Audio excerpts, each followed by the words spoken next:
குருவருள் போற்றி, திருவருள் போற்றி. நம்ம பாரம்பரியத்துல, கலாச்சாரத்துல வேல் வழிபாடும் தொன்மையான வழிபாடு.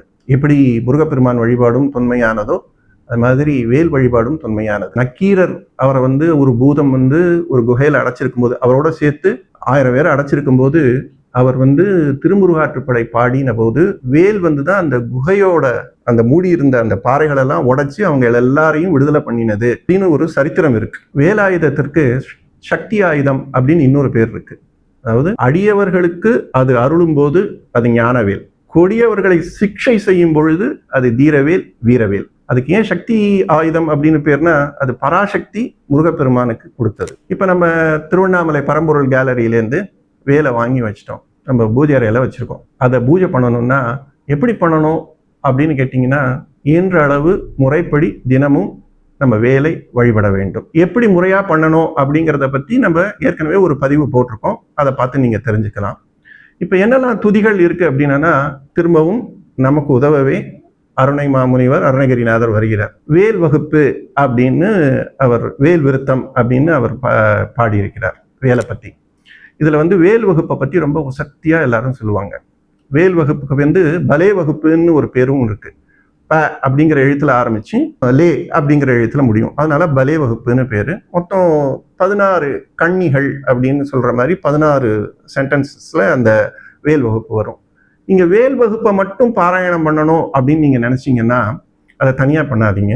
ஏன்னா அவர் நிறைய வகுப்புகள் எழுதியிருக்காரு. சீர்பாத வகுப்பு, தேவேந்திர சங்க வகுப்பு, அப்புறம் வேல் வகுப்பு, இப்படி இந்த கிரமத்துல நீங்க பாராயணம் பண்ணணும். முதல்ல சீர்பாத வகுப்பை பாராயணம் பண்ணிட்டு, அப்புறம் தேவேந்திர சங்க வகுப்பை பாராயணம் பண்ணிட்டு, அப்புறம் வேல் வகுப்பை பாராயணம் பண்ணணும். ஏன்னா மணி மந்திர ஔஷதம் அப்படிங்கிறது பேரு. வேல் வகுப்பு தீராத நோய்கள் எல்லாம் அதை பாராயணம் பண்ணும்போது தீர்த்து வைக்கும், தீராத சங்கடங்கள் பிரச்சனைகள் எல்லாத்தையும் தீர்த்து வைக்கும் அப்படிங்கிற நம்பிக்கையும் பெரியவர்கள் நமக்கு கொடுத்துருக்காங்க.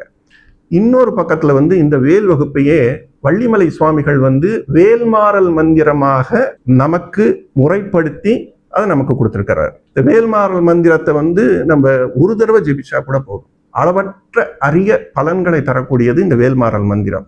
இந்த வேல்மாறல் மந்திரத்தை முதல்ல நீங்க படிக்க ஆரம்பிக்கும் போது 30 நிமிஷம் ஆகும். அப்புறம் நீங்க படிச்சு படிச்சு படிச்சு பழகும் போது 15 to 20 நிமிஷத்துக்குள்ள முடிஞ்சிடும்.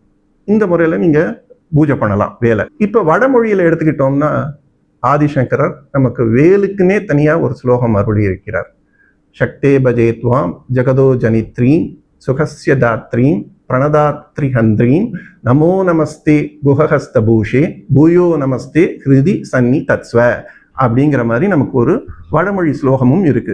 வேலுடைய பீஜ மந்திரம் அப்படிங்கிறது பார்த்தீங்கன்னா, நம்ம பாமன் சுவாமிகள் சண்முக கவசத்துல இந்த வேலுடைய பீஜ மந்திரத்தை பயன்படுத்தி ஒரு வரி எழுதியிருப்பார். ஓம் ஐம் ரீம் வேல் காக்க அப்படிங்கிற மாதிரி ஒரு வரி எழுதியிருப்பார். ஆக நீங்க சண்முக கவச்சத்தையும் படித்தாலே போதும். ஏன்னா இப்ப பீஜ மந்திரங்கள் அப்படின்னு பார்க்கும்போது நமக்கு குருநாதருடைய உபதேசம் வேணும்ட்டு, இங்க பாம்பன் சுவாமிகளையே நம்ம குருநாதரா மனசுல உருவகிச்சுட்டு அவர் எழுதியிருக்கார். சண்முக கவசத்துல அவர் இயற்றியது, அவர் இயற்றினதுல இந்த ஓம் ஐம் ரீம் வேல் காக்க அப்படிங்கிற அந்த பகுதி வருகிறது. அதனால பாமன் சுவாமிகளே நம்ம குருவாக ஏற்றுக்கொண்டு நம்ம சண்முக கவச்சத்தை படிச்சாலும் போதும். சண்முக கவச்சத்தை படிச்சு நம்ம வேலை பூஜை பண்ணாலே போதும். ஏன்னா இதுல பீஜ மந்திரத்தோட இந்த வேலை நம்ம பூஜிக்கிற மாதிரி ஆயிடும். வேலுக்கு எப்போதும் பூஜை பண்ணும் பொழுது நான் முன்னாடி சொன்னபடி அரளிப்பூ இல்லை எந்த நறுமணம் உள்ள பூ இருக்கோ அந்த பூவால பூஜை பண்ணுங்க. கண்டிப்பாக தூப தீபம் காட்ட வேண்டும், நைவேத்தியம் காட்ட வேண்டும். அப்புறம் மேல அந்த வேல் முனையில ஒரு சந்தனத்தை வச்சு குங்குமத்தை வைங்க. வேலோட அந்த மத்திய பாகத்துலயும் சந்தனத்தை வச்சு குங்குமத்தை வைங்க. ஒரு எலுமிச்சம்பழத்தை 2ஆ நறுக்கி குங்குமத்தில் முக்கி 2 பகுதியிலையும் சேர்த்து வைங்க. வேல் வழிபாடுங்கிறது மிக சிறந்த வழிபாடு. நான் சொன்ன அந்த வேல் வகுப்பு பாராயணம் இல்லை, அதை நமக்கு வள்ளிமலை சுவாமிகள் நமக்காக அதை உருவகப்படுத்தி கொடுத்த வேல்மாறல் மகாமந்திரம், அப்படி இல்லாட்டி ஆதிசங்கரர் சொன்ன அந்த சக்தே பஜேத்வாம், ஸ்ரீமத் பாமன் சுவாமிகள் அருளிய சண்முக கவச்சத்தை பாராயணம் பண்ணி கூட நீங்க வேல் வழிபாடு செய்யலாம். சால சிறந்தது வேல் வழிபாடு, மிகவும் உகந்தது. இன்னைக்கு இருக்கிற காலகட்டத்தில் இவ்வளவு சங்கடங்கள், தர்ம சங்கடங்கள், இவ்வளவு மன கஷ்டம், பண கஷ்டம் எல்லாம் இருக்கும்போது, உடல் கஷ்டம்லாம் இருக்கும்போது இந்த வேல் வழிபாடுங்கிறது மிகச்சிறந்த பயனை தரும். குருவருள் போற்றி, திருவருள் போற்றி.